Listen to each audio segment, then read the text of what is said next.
Radio Publique Africaine.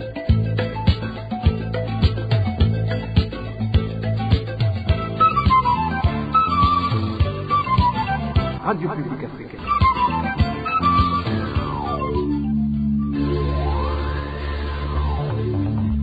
Ni umwanya w'amakuru mu Kirundi. Mukaba muyashyikirizwa na Hervé Niyuhire. Kaze nshuti na mwakonzi ba RPA muri amakuru twateguriye yo kuri uyu wa kane igenekerezo rya gatandatu ntwarane umwaka wa 2025 sube ndabute yuko muri studio za RPA mudukurikira muciye ku buhinga ngurukana bamenyi kuri wezi 3 akaburungu RPA akaburungu OBI ingingo nkuru zigize ano makuru akaba arizi zikurikira.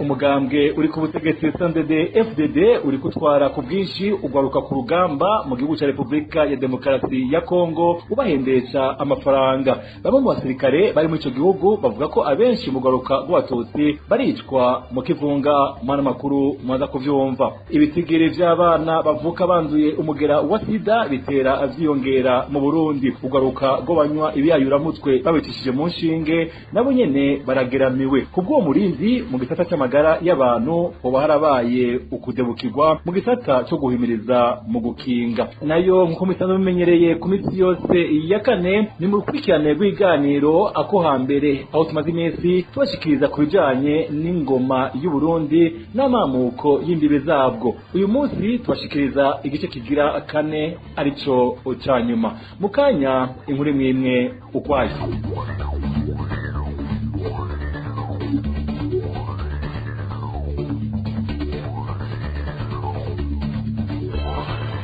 Ndasubiye kubaramutsa reka ano makuru tuyahere mu gisata kijanye n'umutekano kuko meje kubabwira mu ntango zano makuru ugaruka go Barundi ruriko rurahonera mu mashamba y'igihugu cya Republika ya Demokarasi ya Kongo. Amakuru duhabwa na bamwe mu basirikare bari muri ico gihugu ngo iruhande y'abasoda leta ya CNDD FDD iriko itwara ugaruka ku bwinshi ibahendesha amafaranga, ariko rero ngo ugaruka go batutsi basanga batwayeyo ngo birashika bakicwa mu kivunga. Idonido na Clovis niyo nzima. Haraheze amezi intambara ziriko zibera mu buseruko bw'igihugu ca Kongo zirekura abavyeyi mu Burundi. Gushika ubu hahora havugwa abasirikare ko ari bo bariko bagwa mu gihugu ca Kongo. Amakuru dukesha bamwe mu basirikare b'abarundi bari muri Kongo amesha ko muri iki gihe ugaruka rw'abarundi atari abasirikare bariko batwarwa ku bwinshi muri izo ntambara ziriko zibera muri Kongo. Ayo makuru avuga ko benshi muri urwo rwaruka usanga bari mu muhari y'imbonerakure z'umugambwe CNDD-FDD. Abo rero ngo kugira bemere kuja muri izo ntambara bababwira ko umwasi bashaka kuvuga abatutsi yateye mu karere kandi ngo no Burundi butazosigara inyuma. Ico gihe rero umugambwe CNDD-FDD ngutegeka ko umutumba wose urungika abantu 5 abatabikoze canke ngo bavyemere baca bitwa ibipinga, no kuvuga abagwanya ubutegetsi. Iruhande y'ivyo ngo muri kino gihe ubutegetsi bwa CNDD-FDD bufatira ku bukire buri mu miryango bugatanga amafaranga ari hagati miliyoni n'imiliyoni 3 z'amarundi. Ivyo rero ngo bituma uwo gwaruka ruhurumbira kuja muri Kongo. Muri uwo gwaruka ngo haraho basanga mu gwaruka rw'abarundi rw'abatutsi bageze muri Kongo batwaye kugwanya umuhari M23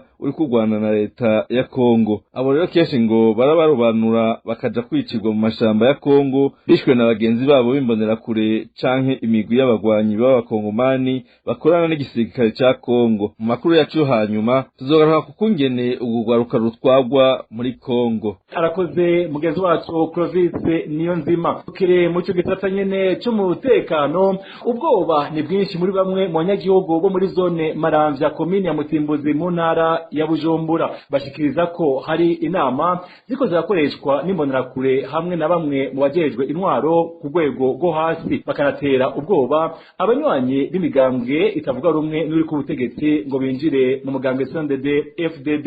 Abo banyagihugu basaba ko iryo terabwoba ryohagarara maze babandanye kurangura imirimo yabo ya misi yose mu mahoro. Ino munsi twateguriwe na Emmanuel Niyungeko.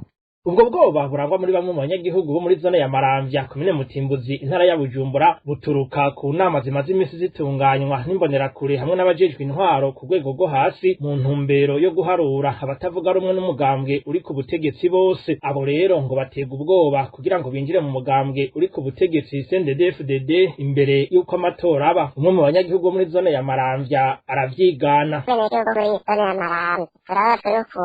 Umugambwe uri ku butegetsi uriko urabiba inzankano kubera amanama y'agasakisakijoro aba akoreshwa n'abatwara imbonerakure abatwara imigambwe mu komine no mu mazone. Amanama akaba ahamagara kwanka uwo muntu wese atavuga rumwe aba muri zone ya Maramvya, bakaba barabagashije rwose ngo batohindura ngo baje mu mugambwe CNDD-FDD ko bashaka kuca bakorerako, kandi itarashishwa umuriro yaratanguye kuba ubu nta hantu na hamwe umuntu atavuga rumwe ashobora gutembera kubera ko isaha imwe y'ijoro yagirizwa ko ariko arinjiza abaroberi bavuye muri Kongo. Abo banyagihugu bo muri Maramvya baravuga inama zibiri zabaye ku magenekerezo ya 27 na 28 ukwezi guheze kwa Ruhuhuma ko batazira Theodore hamwe no mu nyubako z'ishure shingiro riri muri segiteri ya Kirekura. Imbonerakure zari kwisonga nk'uko isoko ryacu ribishikiriza n'uwo bita Nshimirimana Davidi Nepo hamwe n'ujejwe intwaro ku mutumba azwi ku izina rya Fabiano barambonaniye. Abanywanyi b'umugambwe CNL ngo nibo baronderwa cane. Abo banyagihugu bagasaba ko iryo terabwoba ryohagarara kugira babandanye kurangura imirimo yabo mu mahoro. Agenda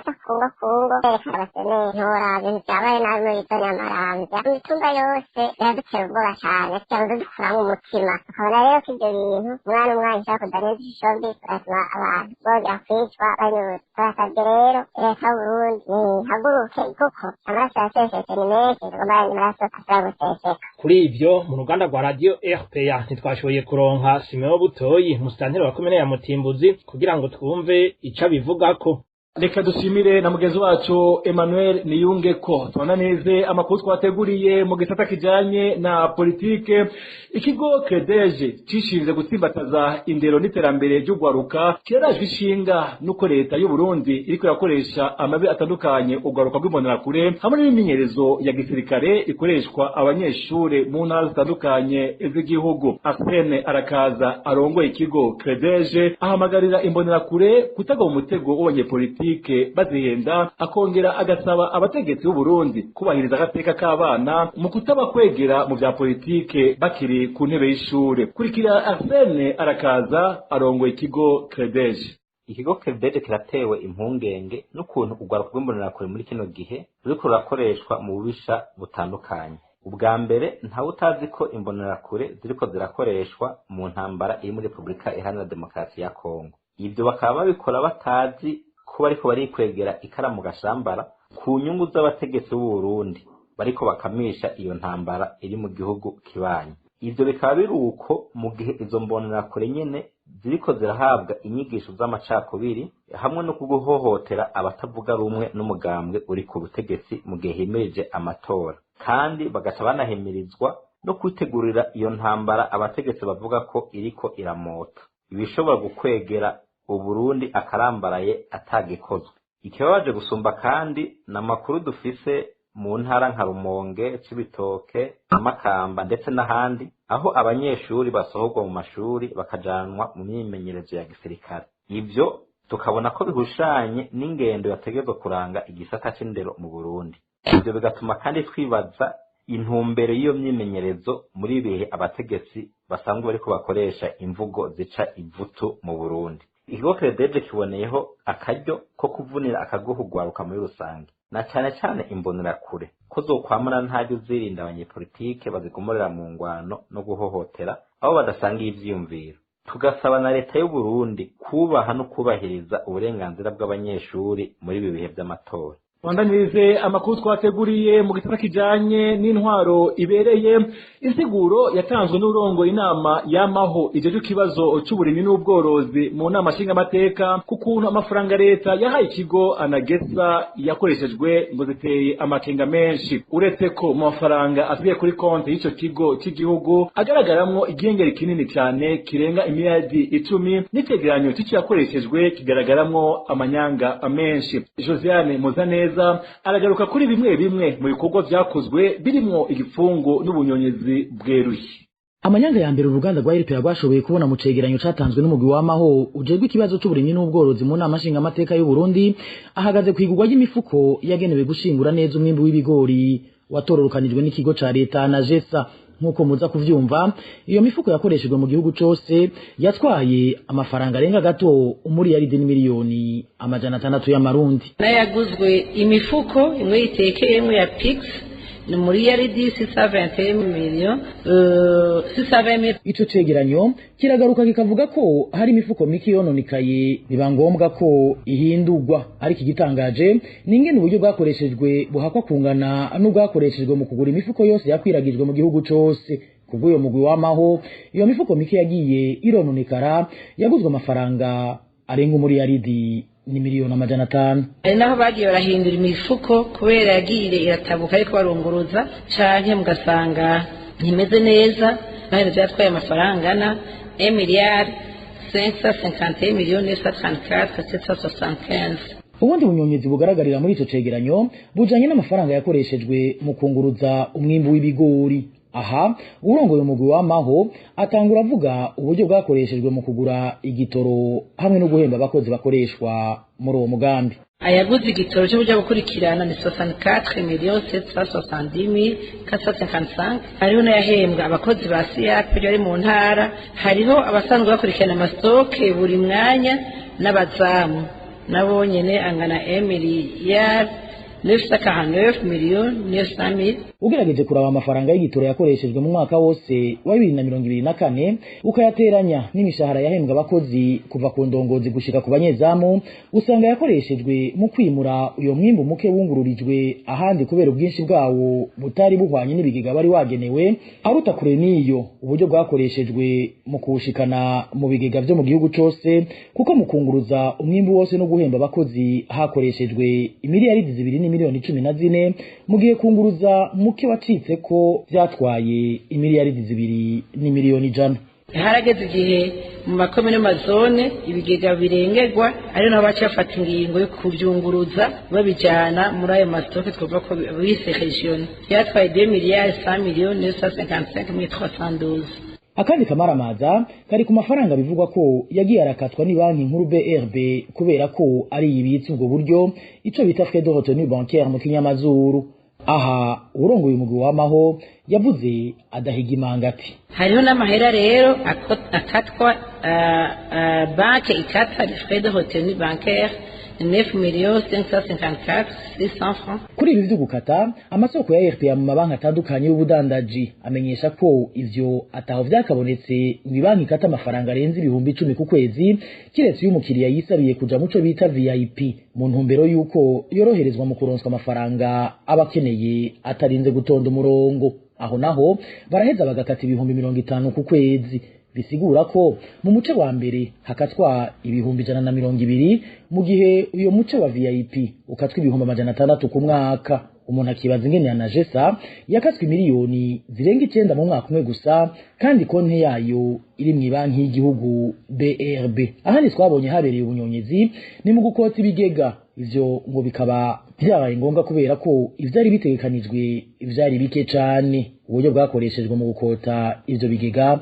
bukaba burenga miliyoni amajana 2 nkuko muza kuvyumva. Burya kubera igikorwa cyari gishasha henshi yaraho bakose na cyane cyane amastoke twavuga ko ari ay'uburere nka regional ayo bita regional, n'ahandi hatari hake barakotesheje amastoke nayo nyene yakose ibigega ni 205 millions 700,000.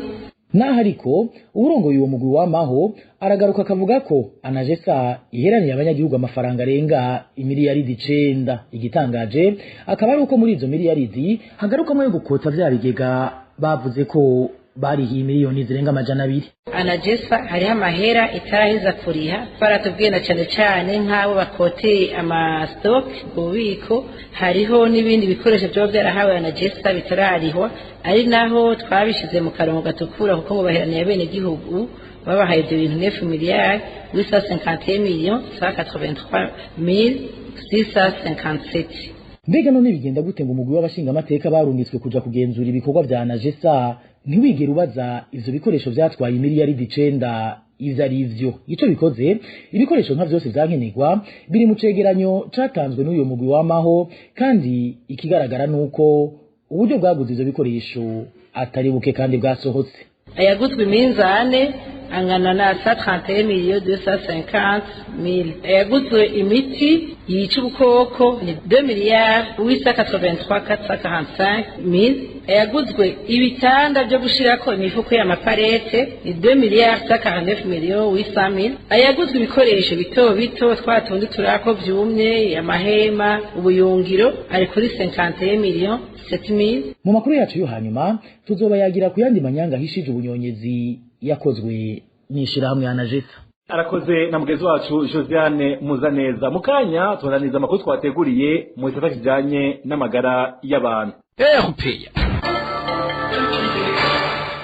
Mu gisata kijanye n'amagara y'abantu nababwiye ndajene mu ntango zano makuru ibitigiri vy'abana bavuka banduye umugero wa sida bitera vyiyongera mu gihugu naho hariho uburyo bwo gukinga ko atamwana avuka yanduye ico kiza. Abandi bageramiwe n'ico kiza n'ugwaruka hamwe n'abanywa ibiyayuramutwe babicishije mu nshinge. Bamwe mu bari mu gisata c'amagara y'abantu bibaza ko hoba harabaye kudebukirwa mu gisata co guhimiriza mu gukinga. Ino nkuru twayiteguriwe na mugezi wacu Dinye Karondo. Mu cegeranyo c'ubushikiranganje bw'amagara y'abantu no kurwanya sida co mu mwaka uheze 2024 cerekeye ingingo ngenderwako mu gukinga no kuvura umugera wa sida bitigiri vy'abanduye uyu mugera ku rwego rw'igihugu bangana n'ibice ubusa n'ici 9% mu gihugu cose kuva ku myaka 15 ushika kuri 49. Muri abo banduye ico kiza abakenyezi bagera ku gice kimwe n'ibice 2% mu gihe abagabo nabo bashika ku bice ubusa n'ice 6%. Muri ico cegeranyo berekana ko ibitigiri vy'abana bavuka ku bavyeyi bagendana umugera wa sida biguma ari intambamyi ikomeye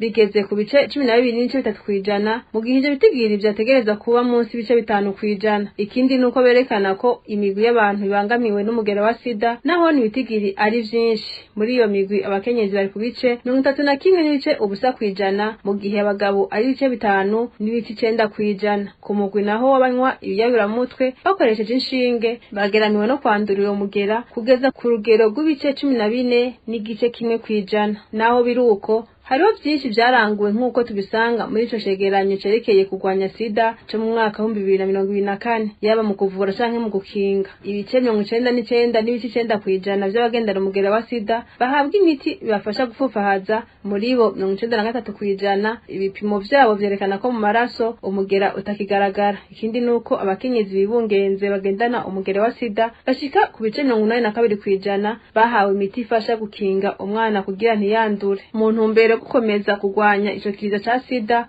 Uburundi bubicishije ku bushikiranganje bw'amagara y'abantu gerekanye muri ico cegeranyo ko bugiye gukomeza uburyo bwo kugwanya ico kiza hakoresheje gushira hamwe ubuhinga bwinshi ico bise stratégie combinée mu gifaransa hamwe no guhimiriza cyane abantu kwipimisha kuko aribwo buryo bwa mbere mu gukinga ikiza sida. Arakoze na mugezi wacu Dinye Ekarondo. Nayo ibitigiri vy'abandura karanda k'ingwara y'ibihara vy'inkende mu Burundi vyiragabanutse kuva mu ntango z'umwaka wa 2025 ugereranije n'umwaka uheze nkuko tubisanga mu cegeranyo c'ishirahamwe mpuzamakungu gitaho amagara y'abantu kw'isi cyasohowe kuri uyu wa gatatu ntwarane. Ishirahamwe OMS rikaba rimenyesha ko mu vyatumye ivyo biharuro bigabanuka ari uburyo abandura aho karanda bagi barakurikiranwa batarasinzikara. Mugenzi wacu David Claude Mbana nayo aratubwira ibiri muri ico cegeranyo.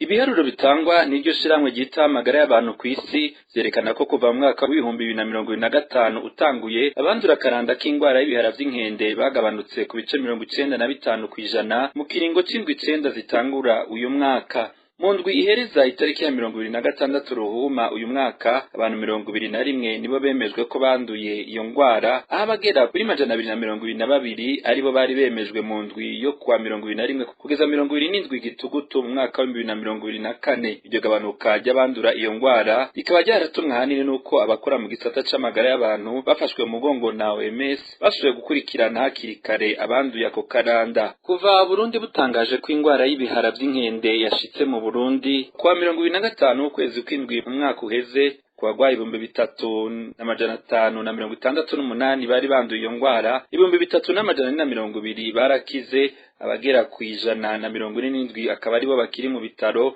nkuko tubisanga muri ico cegeranyo c'ishirahamwe OMS.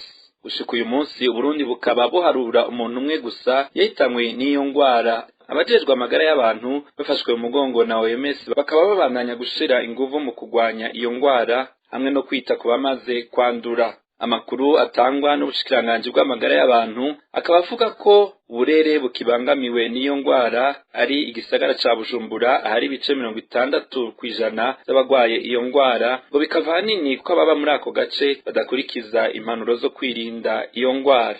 Arakoze na David Claude Mbananayo. Nayo mu gisata kijanye n'imibano, igiciro c'isukari cyashinzwe na leta ntikigeze cyubahirizwa mu maduka atandukanye y'amakafye ageze gisagara ca Bujumbura. Uretse ko kurondera isukari bisigaye bimeze nko kurondera umuzi w'ibuye, naho bishitse ikaboneka igurishwa ku mafaranga y'umurengera. Walter Kwizera. Igiciro c'ibihumbi 600 cyashinzwe na leta ku kilo c'isukari ntikigeze cyubahirizwa, ahubwo nyabona ico giciro cyatumye na nke yaho riboneka idorongera, nkuko bishikirizwa n'abanyagihugu bo mu makartier nka Kamenge, Gasenyi, Nyakabiga n'ahandi. Niburiburi kugira wiyumvire kuronka ikilo c'isukari utegerezwa kuba ufise amafaranga 8,000. Munsi yayo aho ugiye hose kuyibaza bakubwira ko atayihari. Uyu munyagihugu byaramushikiye. Ahubije nk'isukari naho isukari ntiboneka ku kweri sukari ahantu iri nayo iboneka bavuga ko ari 8,000 ufise 8,000 urayironka. Hari aho igurwa 8,500 hari igurwa 8,000 mubivuze ngo murondere ya 6 ngo tudashinze gitsiro.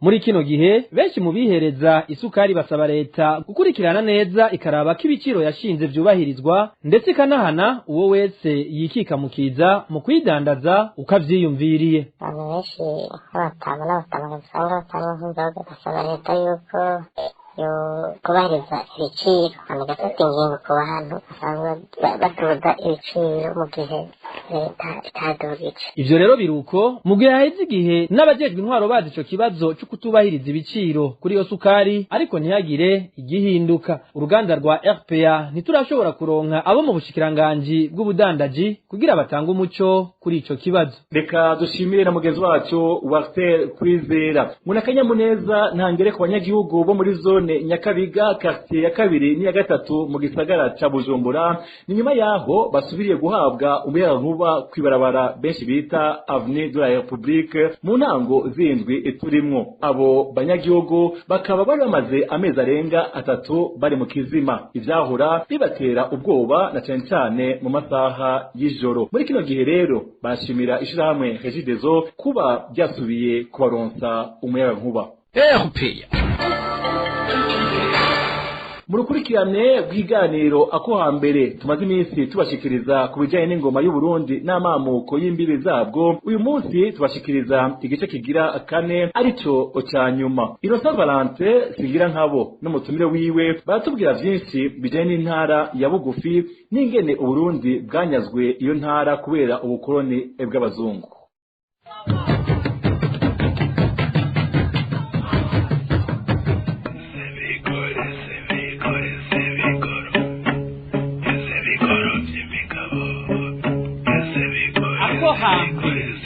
Ikiganiro ca kahise, amayagwa n'imihigo n'imigenzo y'ikirundi. Ako hambere mugishikirizwa n'abamenyesha makuru ba RPA iminsi yose ya kane.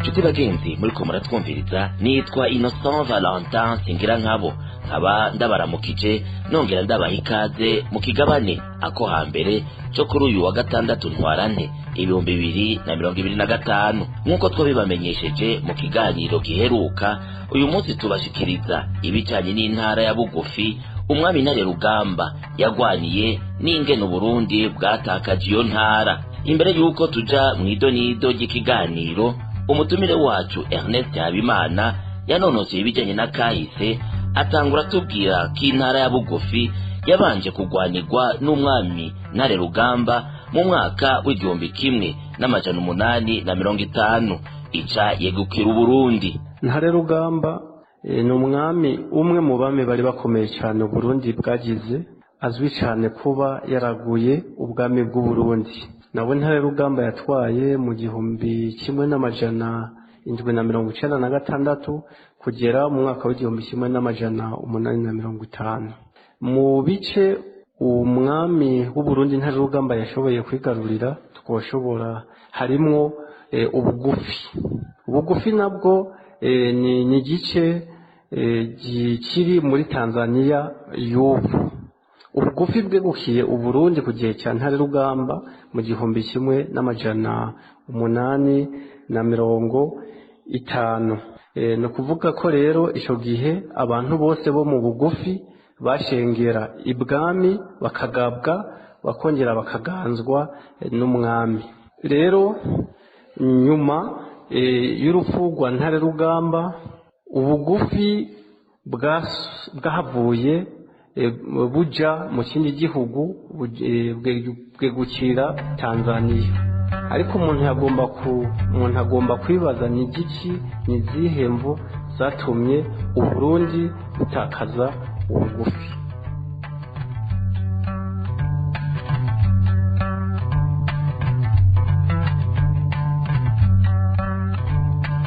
umuzo w'abakoroni b'abazungu mu bihugu vya Afrika niwatuziye neza, kuko bitewe n'inyungu za bimwe mu bihugu by'abakoroni byari bikomeye ico gihe, Uburundi bwarahavuye butakaza ubwigenge bwabwo nk'uko Ernest Habimana avyigana. Imbere y'uko dutahura imvo n'imvano y'ukugene Uburundi bwatakaje ubugufi, tubanza kurabira hamwe ubukoroni ukungene Uburundi bwatakaje ubwigenge butwawe n'abadaji mbere na mbere, hanyuma abadaji nabo bakaza gusubirizwa n'ababirigi. Mu 1903 ku ngoma y'umwami Mwezi Gisabo ari nawe yakurikiye yimye inyuma ya Ntare Rugamba, habaye amasezerano y'ikiganda ni Muramvya. Mwayo masezerano ni kwari ukwemera neza ko abadaji aribo bagiye bakagaba bakaganza Uburundi. Muri ayo masezerano byarerekana neza ko Uburundi butakaje ubwigenge, noneho bugiye gutwagwa n'abakoroni b'abadaji. Guhera icyo gihe umwami ntagifise ijunja n'ijambo nk'uko byari bisanzwe bimeze ku gihe cy'umwami Ntare Rugamba. Ibyo yakora byose byagomba kuba bishinzwe ijisho n'abadaji. Mu 1914 kugera mu 1918 harateye intambara ya mbere y'isi yose. Ibihugu byinshi by'Iburaya Ubudagi butavuyemo byaragiye mu ntambara. Iyo ntambara nayo yazanye ingaruka nyinshi zitandukanye, abantu barapfa, ibintu birononekara. Eka mbere niyo ntambara ya mbere y'isi yose yaragize ingaruka ku bihugu byari byo muri Afrika, cyane cyane byatwagwa n'abanyamahanga. N'Uburundi rero nk'uko bwari butwawe n'abadaji, intambara y'isi yose yarabugize ko ingaruka.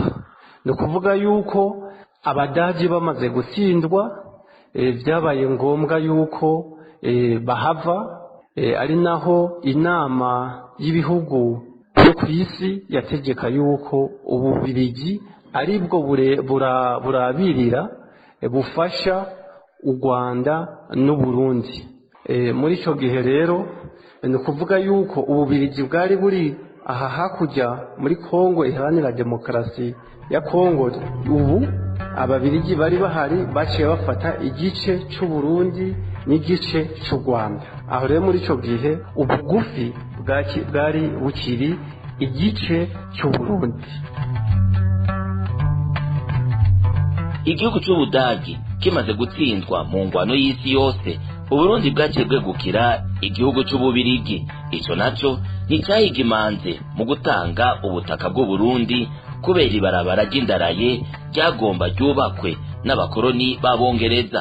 ubudagi bumaze gutsindwa bukongera bukava mu Burundi no mu Rwanda hari hasigaye abaganza b'abakoroni baganza bari ababirigi hamwe n'abongereza.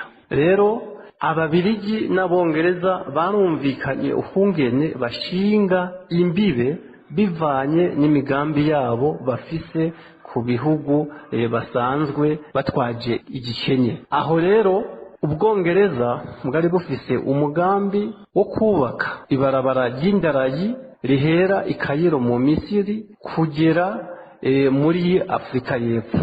Iryo barabara naryo ryagomba guca ku ruhande rumwe rwegukiye u Rwanda aho bita mu Gisaka, no ku rundi ruhande rwegukira ubwami bw'i Burundi ari naho twita mu Bugufi.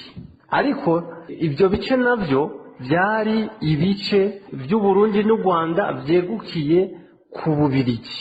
Niho haca hatangura rero imyumvikano canke umwumvikano hagati y'ababirigi n'abongereza kugira ngo barabe ukungene boshira mu ngiro imigambi yabo bifuza gushira mu ngiro. Niho mu 1919 abongereza batunganya ibiganiro bise umwumvikano wa Ors Milner ari nawo wasinywe itariki 30 z'ukwezi kwa gatanu mu 1919. Iyo tuvuze Ors Milner ni ukuvuga n'abantu babiri. Ubwa mbere hariho ku ruhande rw'Ububirigi hari umuntu yitwa Pierre Ors, akaba yari umushikirangoma ntayigayezwa w'umwami w'Ububirigi. Hanyuma ku ruhande narwo rw'Ubwongereza hari haserutse umuntu yitwa Lord Milner ari nawe yari umunyamabanga wa leta mu bijyanye n'ubukoroni bw'Ubwongereza. Itariki 30 z'ukwezi kw'indwi 1922 inama y'ibihugu twita Conseil de la Société des Nations yaremeje umwumvikano wasinywe hagati y'Ububirigi n'Ubwongereza bari baserukiwe na Pierre Ors hamwe na Lord Milner. Umugambi wo kubaka ibarabara ry'indaraye ry'abongereza watumye Uburundi n'u Rwanda tunyagwa ubutaka bwahavuye buhabwa igihugu ca Tanganyika ariyo Tanzania y'uyu munsi, gutyo intara ya Bugufi ibiragiye. Haheze igihe gito habaye amasezerano ya Ors Milner yo kuwa 30 Ruheshi 1919 byaragaragaye ko imbibe zaciwe hatisunzwe imitegekere mu bijyanye na politiki hamwe no kungene abantu basanzwe babaye aho hantu bameze, ukuvuga imico n'akaranga by'abantu bari basanzwe babaye aho hantu. U Rwanda rwaratakaje igice cyo mu Gisaka kingana n'ibirometero kwadarato 5,000. No mu Burundi mu gice cy'ubugufi hagiye igice kinini kitari gito. Mu gushinga imbibe z'Uburundi n'u Rwanda byeguriwe Tanzania ari nayo icyo gihe yitwa Tanganyika territory, ni ukuvuga ko byakozwe mu bice bitatu. Ubwa mbere habaye ayo masezerano twavuze ya Ors Milner itariki 30 z'ukwa gatanu 1919. Ubugira kabiri habaye icyemezo cy'inama y'ibihugu Conseil de la Société des Nations y'itariki 30 z'ukwezi k'umunani 1923. Ubugira gatatu harabaye amasezerano yiswe y'i Londres yabaye itariki 22 z'ukwezi kwa 11 1934. Hari kandi n'amasezerano bise ya Kigoma, Protocole de Kigoma, yasinywe itariki 5 z'ukwezi k'umunani 1924 yo gushira mu ngiro ivyo bari bamaze kumvikana kugira ngo ubugufi hamwe n'Igisaka vyegukire Tanganyika territory. umutumire wacu Ernest Habimana aheraheza amenyesha yuko igihugu cy'Ububirigi ari naco caserukira Burundi imbere y'amategeko ngo carasavye inshumbusho ku Burundi kubera ko bwatswe bugufi, noneho abongereza bacabemera gutanga ibice by'ibivuko vya Dar es Salaam na Kigoma. Ariko naho biruko ikibabaje nuko uyu munsi Uburundi bwaburiyemwo vyose. Hamaze gufatwa ingingo ko ubugufi babuha ubukoroni bw'abongereza aho hari mu 1919. Muri ico gihe rero ku ngoma y'u Burundi hariho umwami Mwambutsa Bangiricenge. Umwami Mwambutsa Bangiricenge nawe yimye mu 1916. Muri ico gihe umwami yarakiri muto, ni ukuvuga vyumvikane ko mu gutwara hariho abamufasha kugira ngo ashobore kuyobora igihugu. Hanyuma kandi turi mu gihe cy'ubukoroni aho ababirigi bari bafise ijambo rikuru rikomeye ku gihugu, ari nabo kandi bafata n'ingingo zindi zose zerekeye Uburundi. Bari baranamaze kumvikana n'Ubwongereza mu nama nkuru y'ibihugu ari Conseil des Nations Unies, bari bamaze gufata ingingo y'uko ubugufi bwegukira ubukoroni bw'Ubwongereza. Muri ico gihe nta buryo bushoboka bwari buhari bwihariye kugira ngo Uburundi busabe gusubizwa igice cabwo c'ubugufi. Nuko vyari bimeze gutyo mu 1922 mu kwezi kwa gatatu mu Rwanda hoho baragiye barasaba yuko bubasubiza igice cabo, naco gituma muri ico gihe Gisaka bahavuye bayisubiza igihugu cy'u Rwanda. Mu nyuma harabaye imyumvikano yo igamije gushumbusha igihugu cy'u Burundi, cyane cyane kubera ko bwamaze gutakaza igice cya bugufi. Ni naho rero baca babaha ibice ku kivuko ca Dar es Salaam hamwe no ku kivuko ca Kigoma. Bari bafise imyanya yahariwe yegukira Uburundi, ni ukuvuga ko Uburundi bwagomba kuba aribwo bugaba aho hantu. Mbere n'ico gihe ababirigi barahegushiye igihe kitari gito, ariko ababirigi bamaze kugenda hageze igihe birahagarara gushika yaho kugeza ubu Uburundi bwaburiyemwo yaba mu bugufi yaba n'iyo myanya mu bivuko vya Dar es Salaam na Kigoma. Inshuti namwe bakunzi bikigabane ako hambere, murumvise ibitari bike bijanye n'ingene Uburundi bw'aho hambere hahise bwatakaje igice kinini c'ubutaka, intara ya bugufi, nuko inshumbusho Uburundi bwahawe ico gihe itayige hari umunsi. Ndashimiye mwebwe mwese mwaduteza abiri, ntibagiye umutumire wacu Ernest Habimana yanonosoye ibijanye na kahise. Kuri mikro mwari kumwe na Innocent Valentin Singirankabo. Naho ubutaha. Cyari ikiganiro ako hambere, imigenzo amayagwa n'imihigo yabo hambere tubiragabanya ako hambere.